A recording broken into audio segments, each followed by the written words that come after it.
Mm, mm, Do I just love you, little halflings? An outrageously fat ogre muttered to himself as the blood of the recently eaten halfling flooded out of his mouth. The other halflings quickly fled back to their homes in hopes of a savior, and luck was on their side, as a man with vengeance in his eyes approached, carrying a staff with a two-headed dragon carved along the wood. "Oh, look, a puny little man. What are you going to do with that stick? Poke me?" the ogre taunted. The man, not paying attention to the ogre, dropped to one knee and began to pray. "Oh, so you're going to pray I go away?" The ogre laughed. The ogre raised his club high in the air, ready to crush the man. And at that moment, the staff began to glow with a holy light, and a flash filled the entire village. Once the light vanished, all that stood was the smoking body of the ogre. Not a piece of flesh remained. The man's job was done.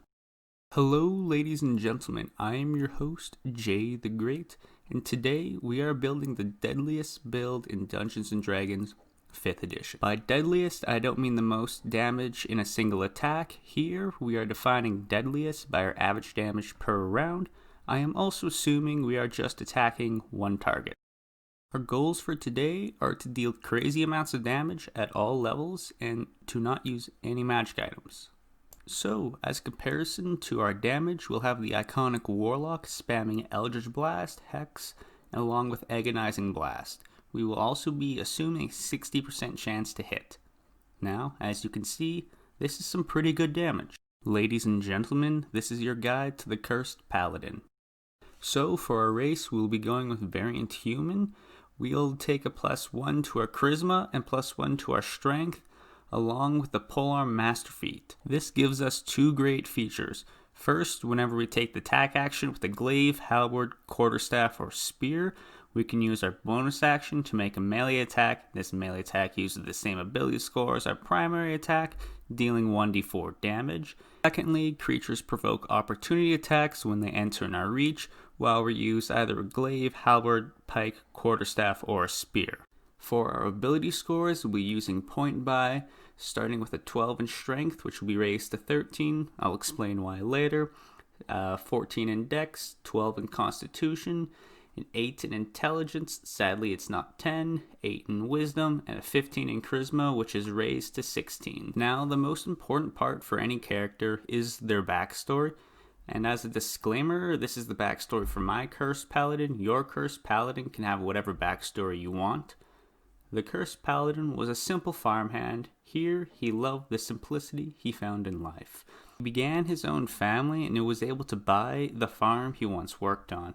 One day, the Paladin heard a call from the forest, and upon his investigation, he happened upon a wounded man who the Cursed Paladin brought back to his home and nursed him back to health. The man was thankful for the Cursed Paladin's help and gifted him a family heirloom. It was a simple quarterstaff, engraved with a two-headed dragon spiraling up the staff. That night, when the Cursed Paladin was inspecting the staff, a great evil took over him. He had burned his own fields and slaughtered his family. The Paladin was devastated by his own actions and knew that the man he had saved had cursed him with this staff. He tried everything to get rid of or destroy the staff, but nothing worked. It always appeared back at his feet in one piece. The Cursed Paladin knew that the only way to get rid of the curse was to kill the one who had placed it on him. So he swore an oath of vengeance, and with the gods on his side, he set out on his quest. Cursed Paladin's good heart got the betterment of him many times in his travels, as he often ended up helping little hamlets along his journeys, naming him a folk hero among the townsfolk. For our background, we'll be choosing folk hero. At level 1, we'll be taking warlock. The skills I'll be choosing is intimidation and religion. As for our equipment, we'll take either a spear or a quarterstaff. I like the idea of the deadliest character using a stick to beat people to death, so I'll take the quarterstaff. We will want a component pouch, as this will help with multi-classing, and a Dungeoneer's pack. Lastly, we gain leather armor, 2 daggers, and your choice of simple weapon. I chose the sling as nobody ever uses one. For our subclass, we will be choosing the almighty Hexblade, and the first ability we get is the Hexblade's Cursed, which is a great boost to our damage. First, we gain a crit on a roll of 19 or 20.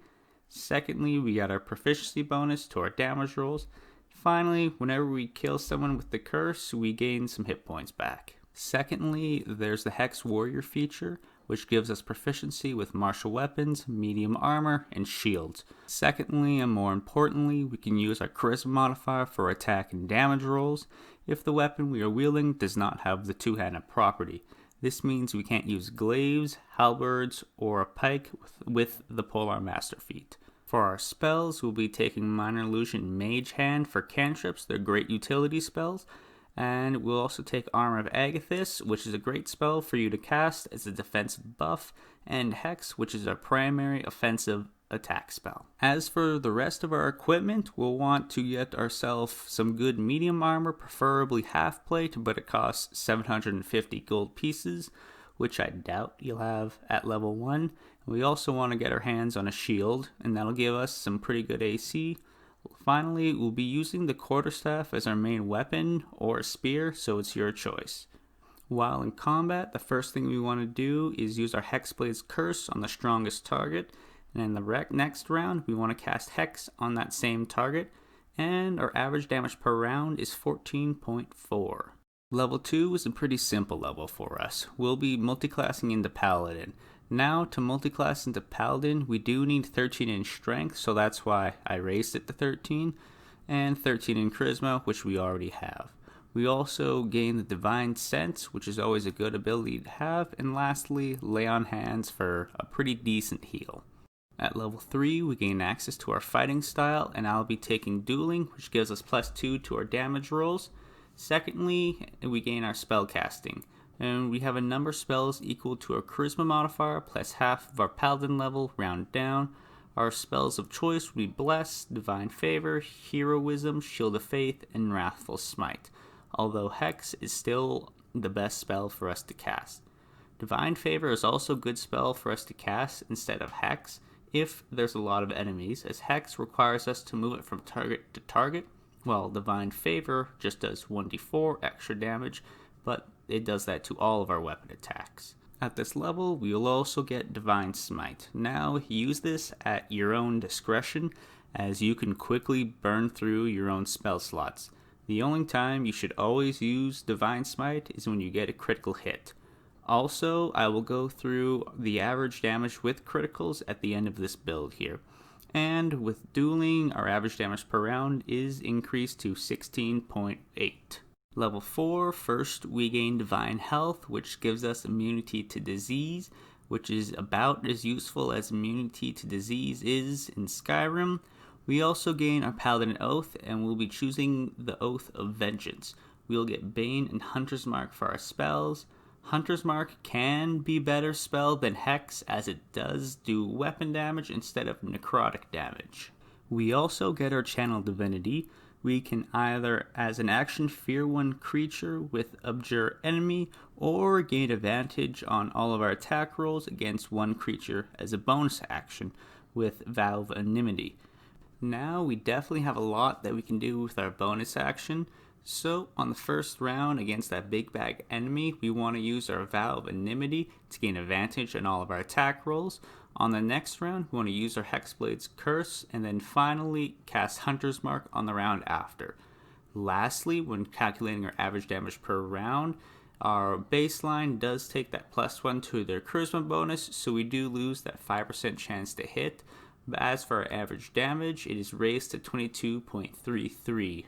At level 5, we'll be getting that +2 to our Charisma, bringing our chance to hit back to 60% and our average damage to 26.33. At 6th level, we gain access to 2nd level spells. I would unprepare Bless, Shield of Faith, and Wrathful Smite, as those spells we didn't use anyways. And we also gain one more preparation from last level, and I will prepare Aid, Find Steed, Lesser Restoration, and Locate Object. The highlights are Aid, as it's a nice party boost, and Find Steed is a great spell that you should always use unless your steed can't fit in the space or it dies. The simple way of using a mount is to have it act on your turn. By having a mount, you'll be able to move at your mount's movement speed. The speed of a horse is 60 feet, and your steed can take the dash, disengage, or dodge actions on your turns. This allows you to be super mobile and make hit and run tactics by having your mount run in, you make an attack, disengage, and then run out. Lesser Restoration and Locate Object are great utility spells. As for our O spells, we gain Hold Person, which can be a good save or suck spell, and Misty Step as a 30-foot teleport is always good. Finally, we get Extra Attack, which is an amazing boost to our damage, bringing our average damage per round to 39.48, which is more than double the baseline. At level 7, we gain Aurora of Protection, which is a great boost to all of our and our allies' saving throws, especially our own concentration saving throws. We also gain another preparation, and I took Zone of Truth.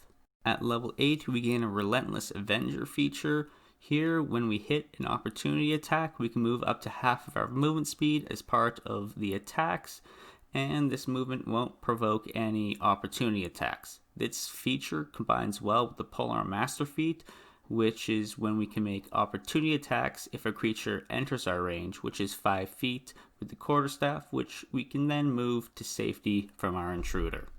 And the baseline once again gets a bonus to their charisma, so we will lose that 5% chance to hit, actually lowering our average damage per round to 37.4825, which is still amazing damage. At level 9, we bring our charisma up to 20, and our chance to hit raises back up to 60%, so our average damage per round increases to 44.53. At level 10, we gain access to our 3rd level spells.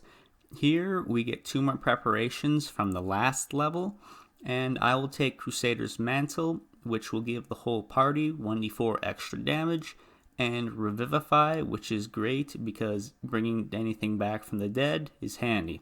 As for our Oath spells, we'll gain protection from energy, and most importantly, haste. As for our damage calculations, I'll be using haste from now on instead of Hex/Hunter's Mark. Haste does some great things for us. First, it gives us one more weapon attack or the ability to use the dash, disengage, hide, or use object action, +2 to our AC, double our movement speed, and advantage on our dexterity saving throws. Now these benefits do apply to our steed, allowing for better hit and run tactics. The main highlight is with our horse, who now has a base speed of 120 feet. We can use that movement to move in, use the hasted action to disengage, and with our horse, it can dodge, so our horse is more safe. As for our turns in combat, we first want to use the haste action and then Valve Enmity. On the second round, we want to use Hexblade's Curse and go to town. As for our average damage per round, it is raised to 47.88. At level 11, we gain Aurora of Courage, so we and our allies can't be frightened. We also gain one more spell preparation, and I chose Aurora of Vitality, as it can heal up to 20d6 hit points over the span of 1 minute. At level 12, we gain a huge boost to our damage with improved Divine Smite, which gives us an extra d8 on all of our weapon attacks. This brings our average damage per round to 63.00. At level 13, we'll be choosing the Warcaster feat. This helps with our concentration. Also, we gain a bonus to our proficiency, and that scales with our Hexblade's Curse, increasing our average damage per round to 66.63. At level 14, we gain access to 4th level spells. I would prepare Find Steed at this point. And with our new preparations we got from last level, I chose Death Ward and Find Greater Steed. Death Ward to prevent death, and Find Greater Steed is Find Steed but better, specifically with gaining access to fly speeds from either the Griffin, Petron, or Pegasus. The Pegasus has the fastest fly speed with 90 feet per round, and this is also buffed by haste. It's the same tactics when using a normal steed. You fly in and hit something and then move away, except we can also fly in the air now. And we also gain Banishment and Roar of Purity from our oath spells. At level 15, we gain Cleansing Touch, and as an action, we can end a spell effect on ourselves or one willing creature we touch, and it's really only useful for those pesky charms. At level 16, we gain access to Soul of Vengeance, so whenever a creature under the effects of Vow of Enmity makes an attack, we can use our reaction to make a weapon attack against that creature if it is within range.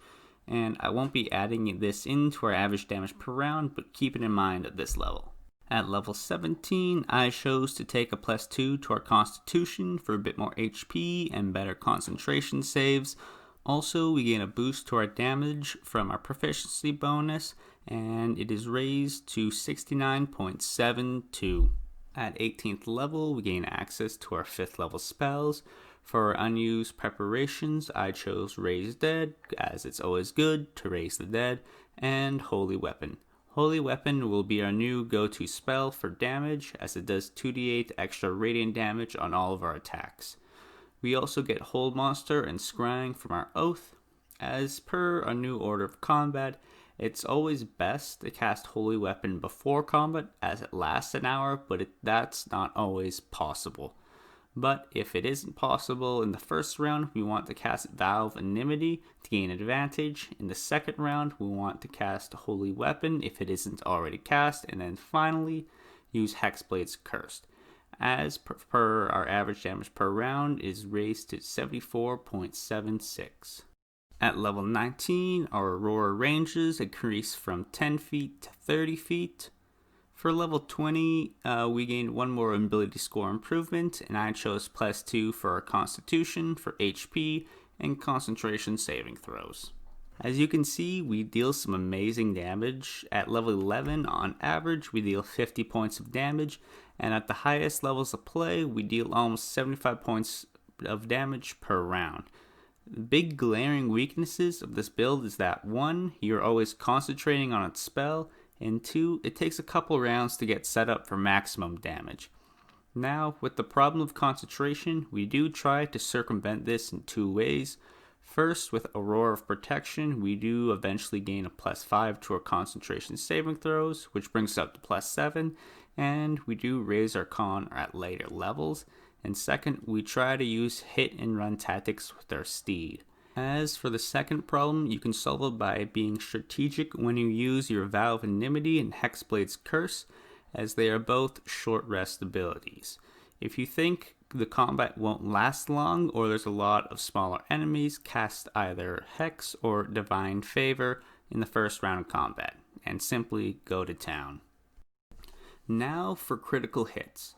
So, for critical hits, we are assuming that when we attack against the target, it is under Hexblade's Curse, which means we crit on either a 19 or a 20. And also, I will assume we will be using Divine Smite at our highest spell slot, with the exceptions of levels 17, 18, and 19, because we use our 5th level spell for Holy Weapon. Now, for calculating the damage, you find the average damage of the extra dice rolled on a critical hit, times that by the chance that we roll either a 19 or a 20, which is 0.1, and when we gain advantage, it becomes 0.198, and then we add those numbers to our base average. I also did the same math for the baseline, but their crit chance is only 0.05. Now, as you can see, this is some amazing damage. We hit the hundreds at around level 12. Also, for the fun of it, at level 20, the max damage we can deal on an undead for a crit is 167. Ladies and gentlemen, if you've made it this far into the video, I simply ask that you leave a like or subscribe to the channel. It helps me out a bit. I kind of do this for fun. But other than that, this is your host signing out.